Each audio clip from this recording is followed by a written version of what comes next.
What if season 2 ஓட episode 5 break தான் இந்த வீடியோவில் நம்ம பார்க்க போகிறோம். இந்த எபிசோட் பார்த்தீங்கன்னா ஆக்சுவலி நம்ம கேப்டன் கார்ட்டர் பெகி கார்ட்டருக்கான ஒரு எபிசோடு. கிட்டத்தட்ட பார்த்தீங்கன்னா இந்த எபிசோட பார்க்கும்போது உங்களுக்கு கேப்டன் அமெரிக்கா வின்டர் சோல்ஜர் படம் தான் ஞாபகம் வரும். அங்கே நம்ம ஸ்டீவ் ராஜர்ஸ் பக்கி பர்ன்ஸ் மாதிரி இந்த பக்கம் கேப்டன் கார்ட்டர் அண்ட் ஸ்டீவ் ராஜர்ஸ்ன்ற மாதிரி கொடுத்துருக்காங்க. லைட்டாக அந்த கதையை அப்படியே கொஞ்சம் பட்டிட்டிங்கிறீங்க பார்த்துருக்காங்க. கூட பிளாக் விடோவையுமே சேர்த்து விட்டா அதுதாங்க இந்த what if episode. So captain America winter soldier கொஞ்சம் பிளாக் விடோ கொஞ்சம் இந்த ரெண்டு கலந்த ஒரு கலவை கிடைக்கும்ல, அதுதான் எக்ஸாக்ட்லி இந்த எபிசோடு. இந்த எபிசோட் பிரேக் ஆரம்பிச்சிடலாமா? ஓப்பனிங்கே பார்த்தீங்கன்னா 2012 வந்து அந்த அவெஞ்சர்ஸ் பேட்டில் தான் காட்டுறாங்க. அந்த எபிசோடில் ஆக்சுவலி பார்த்தீங்கன்னா இதில் வந்துட்டு மொத்தமாகவே நம்ம அவெஞ்சர்ஸ் எல்லாம் இருக்காங்க. ஆனால் ப்ரூஸ் பேனர் மட்டும் மிஸ் ஆகிறாரு. ப்ரூஸ் பேனருக்கு பதிலாக இந்த இடத்துல நம்ம வாஸ்ப் இருக்காங்க. பாசிபிளி ஹோப்பாக இருக்காது, இந்த ஜானட்டாக இருக்கலாம், நம்ம ஹேங்க் பிமோட ஒய்ஃபு, ஸோ அவங்களா தான் இருக்கணும். இந்த இடத்துல வாஸ்ப் இருக்காங்க. ஆக்சுவலி ஒரிஜினலான அவெஞ்சர்ஸ் டீம் மெம்பர்ஸில் பார்த்தீங்கன்னா நம்ம ஜானட் இருப்பாங்க. அவெஞ்சர்ஸோட ஒன் ஆஃப் தி ஃபவுண்டிங் மெம்பர்ஸில் நம்ம ஹேண்ட் பிம் இது ஆண்ட்மேன் அண்ட் வாஸ்ப் தான் இருப்பாங்க. ஸோ அதுக்கான ஒரு சின்ன ரெஃபரன்ஸாக இருக்கலாம். ப்ரூஸ் பேனர் அதுக்காக இல்லையான்னு கேட்டிங்கன்னா இல்லை. இன்னொரு சீனில் actually Tony Stark and Bruce Banner Steve Rogers வச்சு டெஸ்ட் பண்ணலாமா அப்படின்ற மாதிரி பேசியிருப்பாங்க. ஸோ ப்ரூஸ் பேனர் இந்த யூனிவர்ஸில் இருக்காரு. ஆனால் இந்த அவெஞ்சர்ஸ் பேட்டில் போய் எங்கே போனாருன்னு தெரியல. ஆனால் இதில் அவர் கலந்துக்கல. ஸோ இப்போ இந்த அவெஞ்சர்ஸ் டீமில் Hawkeye, Thor, Iron Man, Wasp, captain Carter, அப்புறம் பிளாக் விடோ. ஸோ 3 பொண்ணுங்க 3 பசங்க. கரெக்டாக பெர்ஃபெக்ட்லி பேலன்ஸாக இருக்குது. ஸோ அந்த படம் மாதிரி இங்கே எல்லாத்துக்கும் ஆர்டர் கொடுத்துட்டு மேலே போய் சண்டை போட்டு கீழே போய் சண்டை போட்டு ஆர்டர் கொடுத்துட்டு பிளாக் விடோ கூடவே அவங்களுமே பார்த்தீங்கன்னா சிட்டா டைப்பை பிடிச்சி பறந்து மேலே போய் லோக்கி கூட பார்த்தீங்கன்னா சண்டை போட்டுட்டு இருக்காங்க. லோக்கி சீசன் 2 இங்கே பார்க்கல போட்டிருக்கு. என் தலைவன் லோக்கி என்ன பண்ணி வச்சிருக்கீங்க அப்படின்ற மாதிரி கேட்க தோணும். பட் அப்போ அவர் கேட்டவர் தானே, அங்கே பார்த்தீங்கன்னா அவங்களை அடிச்சு போகிற மாதிரி காட்டியிருப்பாங்க. காட்டில் ஜஸ்ட் ஒரு கட்டோட முடிச்சிருந்துருப்பாங்க. இப்போ பார்த்தீங்கன்னா டேரெக்டாக அங்கேருந்து கதை நம்ம இவ வாட்சர்கிட்ட போது வாட்சர் அந்த ஒடிச்சு போன அந்த கிளாஸ் எல்லாம் சரி பண்ணிக்கிட்டு இருக்காரு. இந்த இடம் பூரா உடச்சு போச்சுன்னு கேட்டிங்கன்னா போன டைம் இன்ஃபினிட்டி ஆல்ட்ரா வந்து அடிச்சு நொறுக்குனா பாருங்க, அதை உடஞ்சது அது இப்போ தான் இவர் சரி பண்ணிக்கிட்டு இருக்காரு. ஸோ சரி பண்ணும் போதே பார்த்தீங்கன்னா இந்த உலகங்க வந்துட்டு மல்டிபிள் இன்ஃபினிட்டியை கொண்டு வந்து எல்லாமே மாறிடுச்சுன்னு கேப்டன் கார்ட்டர் நினச்சிட்டு இருக்கா. ஆனால் இதுதான் ஆரம்பம் அப்படின்னு சொல்கிறதோட இந்த எபிசோட் ஆரம்பிக்குது. ஸோ எபிசோட் ஸ்டார்டிங்கே பார்த்தீங்கன்னா நம்ம பிளாக் விடோ ஆக்சுவலி பார்க்கிங்கில் ஜாக்கிங் போயிட்டு இருக்காங்க. அங்கே தான் கேப்டன் கார்ட்டர் வந்து இவங்களை கூட்டு போகிறாங்க. எக்ஸாக்ட்லி வின்டர் சோல்ஜரில் வந்து அதே சீன் தான். அங்கே பிளாக் விடோ கேப்டன் அமெரிக்கா கூட்டு போகிறாரு. இங்கே கேப்டன் கார்ட்டர் வந்து நம்ம பிளாக் விடோ கூட்டு போகிறாங்க. இங்கேருந்து கூட்டு போய் பார்த்தீங்கன்னா இப்போ சேம் மிஷன் தாங்க, அதே மிஷன் தான். அந்த பைரட் ஷிப்பை டேக் டவுன் பண்ணணும். அதுக்காக அவங்க போகிறாங்க. போன வாட் இஃப் சீசன் 1ல பார்த்தீங்கன்னா ஆக்சுவலி பெகி கார்ட்டர் வந்துட்டு அந்த மல்டிவர்ஸ் பிரச்சனையெல்லாம் முடிஞ்சு கொண்டாந்து விட்டுருந்துருப்பாங்கல்ல. அந்த டைமில் பார்த்தீங்கன்னா உள்ளுக்குள்ள ஸ்டீவ் ராஜர்ஸ் அந்த ஹைட்ரா ஸ்டாம்பர் ரோபோட்டை பார்ப்பாங்க. உள்ளுக்குள்ளே யாரோ ஆள் இருக்காங்க அப்படின்னு சொல்லும்போது ஸ்டீவா இருக்குமோ அப்படின்னு சொல்லி அவங்க ஒரு செகண்ட் சந்தோஷப்படுவாங்க. ஆனால் அப்படி பேசிட்டு இருக்கும்போதே டக்குன்னு அந்த ஹைட்ரா ஸ்டாம்பர் வந்து இவங்களை அட்டாக் பண்ணுற மாதிரி தான் காட்டியிருந்திருப்பாங்க. அட்டாக் பண்ணி கிட்டத்தட்ட 2 பேரும் கொள்ற ரேஞ்சுக்கு போயிட்டு இருக்கோம். ஸோ பார்த்தீங்கன்னா இதுக்குள்ளே யாதாண்டா இருக்கிறது, என்னடா பண்ணிட்டு இருக்காங்க அப்படின்னு சொல்லி அவங்க 2 பேரும் அதுக்கிட்ட முடிஞ்ச வரைக்கும் ஃபைட் பண்ண தான் ட்ரை பண்ணிக்கிட்டு இருக்காங்க. பட் என்ன நினச்சாலும் முடியலையே, அது அவங்களை ஈஸியாக அட்டாக் பண்ணிக்கிட்டு இருக்கு. ஸோ இப்போதைக்கு வானத்துக்கே போய் பார்த்தீங்கன்னா டேரெக்டாக அங்கிருந்து மிசைல்ஸ் வச்சு ஷூட் பண்ணிக்கிட்டு இருக்காங்க. அதை அப்படி கிராஸ் பண்ணி போகும்போது தான் பார்க்குறாங்க உள்ள இருக்கிறது நம்ம ஸ்டீவ் ராஜர்ஸ். தாடியை மிஸ்ஸையுமா சும்மா பங்கமாக இருக்காப்ல. ஸோ நல்லா இருக்கு. ஆனால் இன்னும் என்ன சின்ன புள்ள மாதிரி இருக்காரு. அவரோட பாடி பல்காக இருந்தால் தான் பெர்ஃபெக்டாக இருந்திருக்கும். கிட்டத்தட்ட நம்ம வின்டர் சோல்ஜர் கதை தாங்க. நீங்கள் அந்த ரோபோட்டோட ரைட் ஹேண்டில் கூட பாருங்களேன், ஸ்டார் சிம்பிள் இருக்கும். எக்ஸாக்ட்லி வின்டர் சோல்ஜர் கையில் சிம்பிள் இருக்குல்ல, அதே மாதிரி அங்கே பக்கி பான்ஸ் வின்டர் சோல்ஜருக்கு பதிலாக இங்கே இந்த ஹைட்ரா ஸ்டாம்பர் நம்ம ஸ்டீவ் ராஜர்ஸ் கொடுத்துருக்காங்க.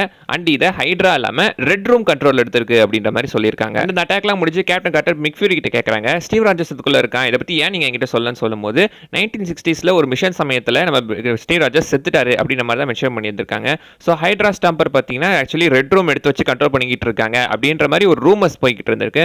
ஸோ ரூமர் தானே தவிர அது கன்ஃபார்ம் ஆகல அஃபிஷியலாக. ஸோ அந்த மாதிரி இந்த ரெட் ரூம் கண்ட்ரோல் எடுத்துக்கிறது நம்ம நிக் ஃபியூரிக்கும் தெரியுது, நட்டாஷாக்கும் தெரிஞ்சிருக்கு. ஸோ இது 2 பேருக்குமே தெரிஞ்சிருக்கு. ஆனால் இது வரைக்கும் யாருமே கேப்டன் கார்ட்டர் கிட்ட சொல்ல அப்படின்ற மாதிரி லைட்டாக காண்டாங்க. நானே போய் அதை கண்டுபிடிக்கிறேன் அப்படின்னு சொல்லும்போது இதில் நீங்கள் போவேணா, இது உயிருக்கு ஆபத்தான மிஷின், இது பெரிய பிரச்சனை அப்படின்னு சொல்லிட்டு இருப்பாங்க. அந்த டைமில் தான் பக்கி பான்ஸை காட்டுறாங்க. பக்கி இந்த சமயத்தில் பார்த்தீங்கன்னா கொஞ்சம் வயசானவராக இருந்துகிட்டு இருப்பாரு.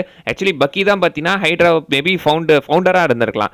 அந்த ஒரிஜினல் யூனிவர்ஸில் பார்த்தீங்கன்னா ஹாவர்ட் ஸ்டாருக்கும் ஹாவர்ட் ஸ்டாருக்கும் பெகி கார்ட்டரும் சேர்ந்து தான் ஃபார்ம் பண்ணியிருப்பாங்க ஷீல்டை. இந்த இடத்துல பாசிபிளி ஹாவர்ட் ஸ்டாருக்கும் நம்ம பக்கி பான்ஸும் சேர்ந்து இந்த ஷீல்டை ஃபார்ம் பண்ண மாதிரி இருந்திருக்கலாம். இவர் தான் இப்போ செக்ரட்டரியாக வந்துட்டு இருக்காரு. அங்கே தான் பார்த்தீங்கன்னா ரம்லவ் கிராஸ் போன்ஸ் வராப்பில் பெரிய பிரச்சனை, தலைகுனிங்க இங்கே வந்து எஸ்கேப் ஆகுங்க அப்படின்னு சொல்லும் போது அங்கே தான் ஹைட்ரா ஸ்டாம்பர் வந்து இப்போ பக்கி பான்ஸை கொள்றதுக்காக வந்துகிட்டு இருக்கு. ஸோ அட்டாக் பயங்கரமாக போயிட்டு இருக்கு. இதை இவங்களுமே பெகி கார்ட்டருமே கேட்டுட்டு அந்த இடத்துல வந்துகிட்டு இருக்காங்க. அண்ட் படிக்கட்டில் போயிட்டு இருக்கும்போது நம்ம பக்கி பான்ஸ் கேட்குறாப்புல அந்த சூட்டுக்குள்ளே இருக்கிறது யாருன்னு கேட்கும்போது அது ஸ்டீவ் தான். இப்போதைக்கு பார்த்தீங்கன்னா அவங்க கண்ட்ரோலில் இருக்கான் அப்படின்னு சொல்லும்போது அதுக்கு பவர் சோர்ஸ் கொடுக்குது டெசராக்டா இல்லை. ஆக்சுவலி அந்த காலத்தில் நம்ம ஹாவர்ட் ஸ்டார்க்கு வந்து அதுக்கு புளுட்டோனியம் பேஸில் ஒரு பவர் சோர்ஸ் உருவாக்கினாரு அப்படி மாதிரி மென்ஷன் பண்ணியிருந்திருப்பாப்ல. ஸோ பாசிபிளி பார்த்தீங்கன்னா இதுக்குள்ள பவர் சோர்ஸ் வேற ஏதாச்சும் ஒன்றா இருக்கலாம். ஆனால் பவர் அதிகமாக தான் இருக்கிற மாதிரி காட்டியிருக்காங்க. இப்போ அந்த பெகி கார்ட்டர் பார்த்தீங்கன்னா ஆக்சுவலி அந்த ஹைட்ரா ஸ்டாம்பர் கூட தான் சண்டை போட்டுட்டு இருக்காங்க. எப்படியோ சண்டை போட்டு இப்போ பக்கி பான்ஸையுமே கொட்ட ரேஞ்சுக்கு வந்துருச்சு. பட் பிளாக் விடோ ஜெட் மூலமாக பார்த்தீங்கன்னா அந்த ரோபோட்டை ஹைட்ரா ஸ்டாம்பரை கொள்ள ட்ரை பண்ணிட்டு இருக்க பக்கி பான்ஸ் குறுக்க வந்து அவர் பார்த்தீங்கன்னா அது பேசிக்கிட்டு இருக்காப்ல. ஸோ ஸ்டீவ் கிட்ட, ஸ்டீவ் நீ உள்ள இருக்கன்னு எனக்கு தெரியும், தைரியமா வெளியே வா, நீ யாருன்னு எனக்கு தெரியும், இந்த மாதிரி பண்ணாது அப்படின்னு சொல்லி கிட்டத்தட்ட பார்த்தீங்கன்னா அவர்கிட்ட பேசிட்டு தான் இருக்காப்ல. நாம போய் இப்போ குடிப்போமா அப்படின்னு சொல்லி கேட்டுட்டு இருக்காரு. லெட்ஸ் ட்ரிங்க் டுகெதர் அப்படின்னு சொல்லி.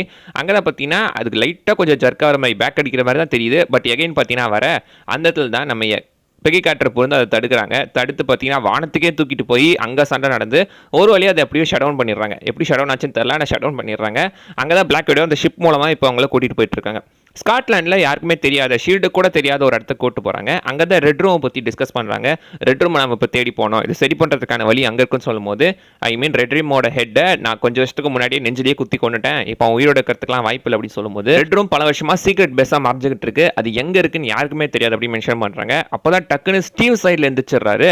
ஸோ அவர் எந்திரிச்சிட்டு நான் உங்களை கூப்பிட்டு போகிறேன், என் மிஷினில் ஃபால்ட் இருக்குது, நான் உங்களுக்கு சிக்னல் அனுப்பியிருக்கேன், ஸோ கண்டிப்பாக அவங்க என்ன வர சொல்லுவாங்கன்னு சொல்லியிருப்பாப்ல. ஆக்சுவலி இந்த ஸ்டீவ் இந்த சூட்குள்ளே எப்போ அத்தனை வருஷமாக இருக்காருன்னு கேட்டிங்கன்னா, ஆக்சுவலி வந்துட்டு அந்த சூட்டு தான் இவருக்கு ஒரு லைஃப் சப்போர்ட்டாக இருந்துகிட்டு இருக்கு. அவரை உயிரோட வச்சுக்கிட்டு இருக்கிறது இந்த சூட்டு தான். ஸோ கிட்டத்தட்ட பார்த்தீங்கன்னா நம்ம பக்கி மாதிரி தான், இவருமே பார்த்தீங்கன்னா பக்கி மாதிரி தான் இருந்துகிட்டு இருக்காப்ல அந்த சூட்டுக்குள்ள. இப்போ இங்கேருந்து அவங்க டேரெக்டாக சொக்கோவியா மாதிரி இருக்கிற இடத்துக்குள்ள போகிறாங்க. கிட்டத்தட்ட ஒரு அமெரிக்கன் டவுன் மாதிரி தான் இருக்குது வித்தியாசமா.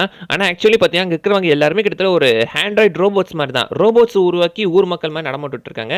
அந்த இடமே ஏதோ பேய் ஊர் மாதிரி இருக்குது அப்படின்னு பெகி கார்ட்டர் மென்ஷன் பண்ண, எந்த இடமா இருந்தாலும் சரி நீ இருந்தால் அது எனக்கு அழகான இடம் தான் அப்படின்னு சொல்லி நம்ம இப்போ ஸ்ரீராஜஸ்மே ஒரு பஞ்ச் லைனை போட ஆரம்பிச்சிட்டாங்க போலியே. சரி நான் போய் எதனா ஜூஸ் கடை பார்த்துட்டு வரப்பா அப்படின்னு இவங்க பிளாக் விடோ அங்கேருந்து எஸ்கேப் ஆகிறா. இப்போ இவங்க ரெண்டு பேரும் இங்கே கடலை போட்டுட்டு இருக்காங்க. இத்தனை வருஷத்துக்கு அப்புறம் நீ இன்னும் யாரும் கல்யாணம் பண்ணிக்கல, ஐ மீன் அங்கே பார்த்தீங்கன்னா நான் போனதுக்கப்புறம் நீ எதுவும் ஃபேமிலி அமைச்சிக்கல, பக்கி மந்த்ஸ் பார்த்தீங்கன்னா அவனுக்கு குடும்பம் குழந்தைங்க எல்லாமே இருக்குது, நீ அப்படி பண்ணல அப்படின்னு கேட்கும்போது, எனக்கு இருந்தவ நீ மட்டும் தான், உன்னை விட்டுட்டு நான் எங்கே போகிறது அப்படின்னு அங்கே ஒரு லவ் லைனை போட. ஸோ பார்த்தீங்கன்னா ரெண்டு பேரும் கிஸ் அடிக்கிற மாதிரி வரும்போது டக்குன்னு ஒரு பிளாக் விடோ பைட் வந்து பெகி கார்ட்டர் கழுத்துலேயே இறங்குது. அது ஜஸ்ட் சின்ன ஷாக் தான். அப்போ தான் தெரியுது சுற்றி இருக்கிற எல்லா ரோபோட்டுமே வெறும் பொம்மைங்க கிடையாது, அதெல்லாம் வந்துட்டு அட்டாக் பண்ணக்கூடிய ஒரு மிஷின்ஸ் அப்படின்ற மாதிரி. ஸோ இப்போ எல்லாருமே சேர்ந்து அது கூட சண்டை போட்டுருக்காங்க. ஆனால் என்ன வச்சாலும் வந்துகிட்டே இருக்கு, ஏகப்பட்ட ரோபோட்ஸ் இந்த இடத்துல இருக்கு போல வந்துட்டே இருக்கு. ஓவர் பார்த்தீங்கன்னா அந்த பைட்ஸ் கொடுக்கும்போது நம்ம பெகி கார்ட்டர் பிளாக் விடோ கிட்ட டேக் டவுன் ஆயிடுறாங்க. அண்ட் ஸ்டீவராஜ்மே பார்த்தீங்கன்னா அந்த ஷூட்டில் பவர் போயிடுது. அப்போ தான் ரெட் ரூமை காட்டுறாங்க. ரெட் ரூமே கிட்டத்தட்ட ஷீல்டோட ஹெலிகேரியர் மாதிரி காத்துலேயே பறந்துகிட்டு இருக்கு. ஸோ இதோட டெக்னாலஜி என்ன நமக்கு தெரியலங்க, இது ஹெலிகேரியர் டெக்னாலஜியா இல்லை வேறு ஏதாவது ஒரு டெக்னாலஜியான்னு தெரியல. வானத்தில் பறந்துகிட்டு இருக்கு. இதன் மூலமாக என்ன பண்ணுறான் அப்படின்றது எனக்கு தெரியல. ஆனால் இந்த ரெட் ரூமுக்கு ஒரு வித்தியாசமான டெக்னாலஜி இருந்துகிட்டு தான் இருக்குது. அங்கே தான் பார்த்தீங்கன்னா மெலினா வந்துட்டு இருக்காங்க. இப்போ மெலினா தான் பார்த்தீங்கன்னா பாசிபிளி இந்த கண்ட்ரோலில் இருந்துட்டு இருக்கணும் இந்த ரெட் ரூமோடது, அதனால் அவங்கள காட்டியிருக்காங்க. நம்ம யூனிவர்ஸில் அவங்க நல்லவங்க மாதிரி காட்டிருக்காங்க, இங்கே கெட்டவங்களா இருக்கிற மாதிரி காட்டியிருக்காங்க, அவ்வளோதான். ஸோ பார்த்தீங்கன்னா அந்த இடத்துல தான் அம்மான் மென்ஷன் பண்ணும்போது பெகி கார்ட்டர் யார் இவ தான் அம்மாவா அப்படின்னு கேட்பாங்க. அண்ட் ஸ்டீவராஜஸ்மே அந்த இடத்துல மிஷன் அன்கம்ப்ளீட் அப்படின்னு சொல்லுவாங்க. என்ன மிஷன் அப்படின்னு கேட்டிங்கன்னா, நமக்கு பெகி கார்ட்டர் இந்த இடத்துல கூட்டு வரது தான் அவரோட மிஷன், அதை தான் அவர் சிறப்பாக பண்ணியிருக்காரு அப்படின்ற மாதிரி சொல்லிட்டு இருக்காங்க. ஸோ அந்த இடத்துல இப்போதைக்கு நம்ம பெகி கார்ட்டருக்கும் ஹைட்ரா ஸ்டாம்புக்குள்ள இருக்க நம்ம ஸ்டீவராஜஸ்க்கும் சண்டை, பிளாக் விடோக்கும் மற்ற விடோஸ்க்கும் நம்ம பார்த்தீங்கன்னா சண்டை.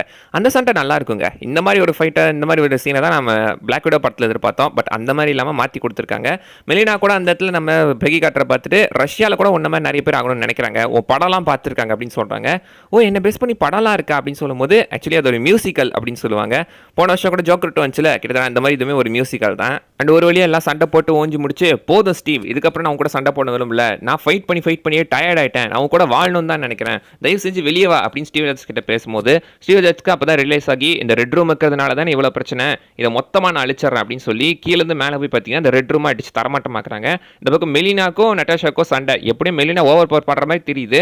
பட் நட்டாஷா பார்த்தீங்கன்னா ட்ரிக்ஸாக அவளை காலை கட்டி அந்த ரோபோட்டோட சேர்த்து கட்டி விட்டுறாங்க. இப்போ ரெட் ரூம் மொத்தமாக அடிச்சுன்னு வருங்குது. பெகியும் பிளாக் விடோவும் அந்த இடத்துல எப்படியோ எஸ்கேப் ஆயிடுறாங்க. ஸோ இப்போ மொத்தமாக நொறுங்கிருது.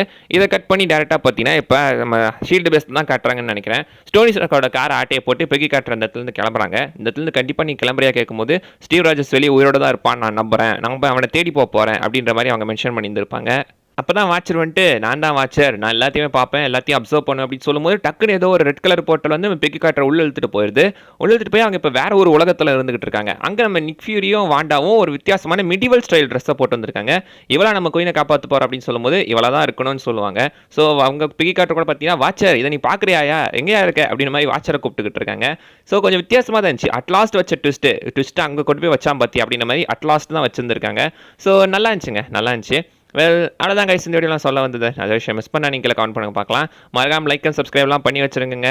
கூடிய சீக்கிரம் பார்த்தீங்கன்னா சப்ஸ்கிரைபர்ஸ் நிறைய கெயின் பண்ணுவோம், நிறைய வீடியோஸும் போட்டுட்ருப்போம். அடுத்த வீடியோவில் பார்க்குற வரைக்கும் பை பாய்.